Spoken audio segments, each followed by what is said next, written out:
மணி கட்டிய பூனை அந்த நாளுக்கு பிறகு களஞ்சிய வீட்டின் ராஜாவா நடக்க ஆரம்பிச்சுது. டிங் டிங், எங்க போனாலும் மணி சத்தம். எலிகளுக்கு சந்தோஷம்தான்.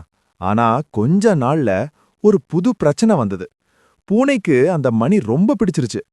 நான் வர்றேன்னு எல்லாருக்கும் தெரியணும்னு அதை இன்னும் பெருசா ஆட்ட ஆரம்பிச்சது. இப்ப எலிகளுக்கு முன்னாடி போல பயம் இல்ல. ஆனா திருட்டு போக முடியல.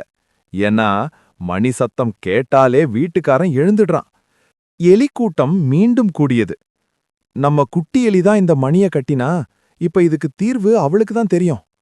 அந்த குட்டி எலி முன்னாடி வந்து சிரிச்சது. பயம் மட்டும் தீர்வில்ல, புத்தியும் சேரணும்னு சொன்னது.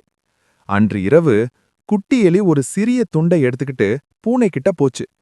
பூனை கேட்டது, இப்ப என்ன வேணும் உனக்கு? குட்டி எலி மெதுவா சொன்னது, இந்த மணி ரொம்ப அழகா இருக்கு.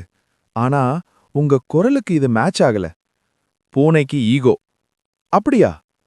ஆமா, மணி இல்லாம நீங்க நடக்கும்போது உங்க நடை சத்தமே அரசன் மாதிரி இருக்கு. பூனை கொஞ்சம் யோசிச்சது. பிறகு, சரி, இன்றைக்கு மட்டும் மணியை கழட்டிக்கிறேன்னு மணியை ஒரு மூலையில் வைத்தது. அந்த நொடி எலிகளெல்லாம் வேலைய முடிச்சிட்டு சத்தம் இல்லாம ஓடினாங்க. மணி மட்டும் அங்கேயே அமைதியா. அடுத்த நாள் பூனைக்கு புரிஞ்சது, அலங்காரம் பெருமை கொடுக்கலாம், ஆனா அறிவுதான் ஆட்சி செய்யும்.